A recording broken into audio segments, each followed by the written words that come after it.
Everyone here mostly filmmakers? Or? Yeah. That's why you guys haven't heard of Unity. There you go. Okay. So Unity is a game engine. The game engine is like Unreal. It's used to actually run the whole game world. It's a very powerful piece of software. And it creates sort of a virtual world, if you will. And Ajax is actually built in ZDF. There's actually slices and all these things around geometry that move around. So it's really a powerful way to do something that's essentially flat if you use a flat camera. It raises the question of what does it look like when you actually move a video camera or the game camera inside a comic book page. So that's sort of the next thing I'm interested in exploring. Who here knows what AirPlay is? Anybody? Like maybe one, sort of? Okay. So this is also a really important aspect, especially as filmmakers. AirPlay allows you to connect any Apple mobile device to a television set with either audio only or audio and video. And so essentially what that does is it transforms your phone or your iPad from being solely a mobile device to being a living room ecosystem device. So you can now use it as a controller for watching movies, playing games, and anything in between that you can think about devising here. So you need the device, you need an Apple TV, and suddenly you have essentially replaced your game console, which only did two things really, right? It did games and it did movies, and now you can replace that functionality with your phone. So anything you can watch on your phone, you can now watch on your TV. So essentially you can turn your phone into a controller, if you will. I'm not saying this is going to necessarily replace consoles from a control scheme perspective, but the idea that it could and what that means is very interesting. So if you want to think about what a phone can do these days, well, this is a screenshot of Infinity Blade, and it's built in the Unreal Engine. It's the same engine that drives Gears of War, and it looks pretty amazing. So it's definitely getting there. I don't think that the console really has much of a lifespan after the mobile device really takes over that idea. And so I guess the question for you guys is like, well, what does it look like when you combine all these things, right? If you take Angry Birds and Netflix and social media and photography sharing and AirPlay, who knows, right? It's all sort of there to be pioneered and discovered and figured out. So we're sort of on this weird track to the orange dot where, I don't really know what the orange dot stands for per se. Like I think that it's kind of lovely and bizarre and terrifying that it's the unknown.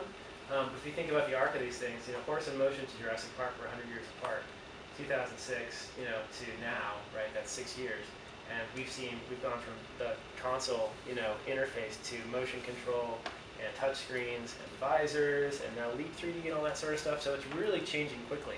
All of this interface evolution and focus has really happened very fast, and so it's all ripe to be discovered and played with. But I think as media creators and storytellers, thinking about interface and interactivity is a place you should definitely be focusing, because by the time you get out of school, I mean, who knows where the industry is going to be and how we're going to be interacting with these things. So that's sort of what the orange dot means to me. And for better or worse, these things might not work out to our interest. Anyway, the idea that you can introduce something and it doesn't actually work that well. I'm going to show you guys an interesting thing to sort of talk a little bit about the idea of Dragon's Lair. How many people here have heard of Valve? Game company Valve. Okay, so a handful of you guys. I know you're not really gamers per se. Valve is like the Pixar of the games industry. They make Portal and they make Half-Life, so you guys probably heard of those games. And it's really an interesting culture because in games you tend to have a lot more of an openness to the content and tools, the way that film just doesn't. If you play a Valve game, they're a PC gaming company first, and so the technology you need to consume their products is the same technology you use to create their products. So anybody who plays a Valve game by default has the tools to make content for a Valve game, or any game for that matter. Whereas if anyone who consumes content on a mobile phone has the tools in front of them to actually produce and broadcast content as well, in a way that the game console and the Blu-ray player and all these other traditional formats just didn't have. And so what Valve has done is they've taken this, they've created this new tool called Source Filmmaker, which allows you to create in-game sort of films using video game assets. And the fidelity of these assets is really good now. Kind of looks like a Pixar movie with a little bit lower phi. Do you guys know the game Team Fortress 2 by any chance? Handful of you guys. So what they've done is they've actually taken their animation suite and all of their models and animation, and they've released them to the public to be played with. And then people are actually reanimating and adding new props and sound effects, and then they're baking them out to movie files and posting them up on YouTube. So I'm just going to show you a little bit of what that looks like when you take Team Fortress 2 assets and recontextualize them. You guys should remember that you should recognize the film. So this is entirely playing on a PC. This isn't pre-rendered. This is in real time. Oops. Except it's not in my path, so I have to go like that. Why not use your knowledge of the future to play the stock market? We could make trillions. Why make trillions when we could make billion? A trillion is more than a billion, numbnuts. All right, zip it. You can't even... Zip it. Zip. Look, ladies and gentlemen of the jury, exhibit A. Number two, would you please bang Look, up? I'm zipping long stockings. I can't... When a problem comes along, you must zip it. Zip it good. From Jisu high, below high, nita hioto. Something. Zip it. I'm just trying to... Would you like to have a suckle of my zipper? I want to... Stop it. Zip it. Zip it. Oh, baby. You know what you're doing. You're like a child. Talking. It's just what time? So you guys get the idea. So cool. So yeah, that's basically the concept of combining these sort of things together. So this was designed to be like a 15-20-minute presentation, but we have a lot more time. So I want to show you guys a lot more stuff. But just to sort of prime your sort of brains on this stuff to kind of be thinking about what it looks like to combine interactivity and and storytelling, traditional storytelling together. I'll show you a video of Leap 3D, because that's a pretty cool one. So we're talking about that videos.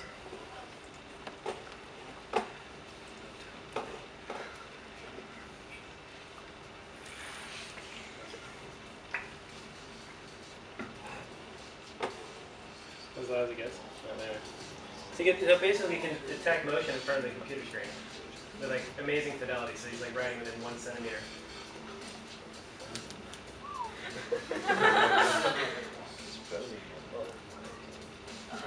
Yeah, that's it. There it goes. There you go. That's the application. All that technology.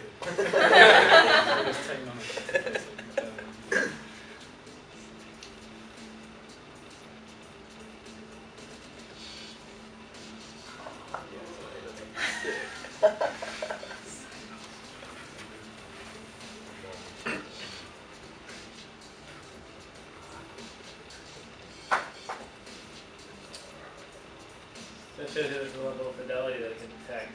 It's really cool.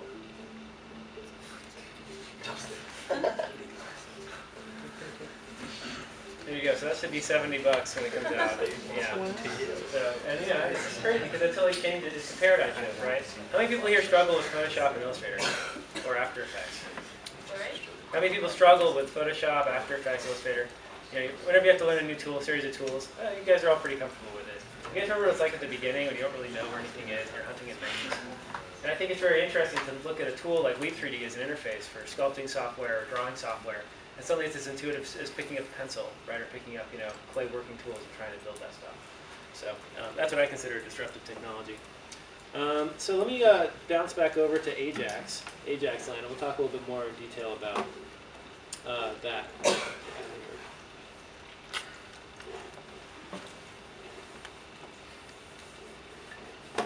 My Prezzies. So if you guys are ever doing presentations, I can't recommend Prezi enough. It's totally awesome. Let's see here. What was the one that I did for the playground session? So I'm going to speed through parts of this. This is going to be a little bit redundant. So you guys know this. You guys know who I am. You guys know this thing. Go. All right. So origin story. So as I said before, my background's in graphic design, video games. I wanted to do a story that had a little more historical significance than Tony Hawk or James Bond. So I wasn't really sure what that story would be, but I remember being really disillusioned as an American citizen in the early 2000s when we went to war with Iraq. So I was kind of looking for answers to why the story felt so hollow and fake to me. And when I discovered books by Stephen Kinzer, it seemed to fill in all the blank spots left by the rhetoric that I'd been fed as a citizen in terms of why other countries might be angry at the United States. And Overthrow and All the Shah's Men were tremendous stories about all these things the United States had done that could potentially really piss other people off. And the story that stuck out the most to me was the story of the overthrow of Iran's government in 1953, where the CIA went in and overthrew their prime minister to put the Shah back in power to help Britain get their oil back, essentially shortening the full version of that story. So I actually approached Stephen Kinzer at a book signing and said it'd be cool to do something with my skill and talent in video games. But I didn't think a video game would be the right move for that because this is basically the console era where everything costs $25 to $50 million to make. This is 2008. So it was kind of right before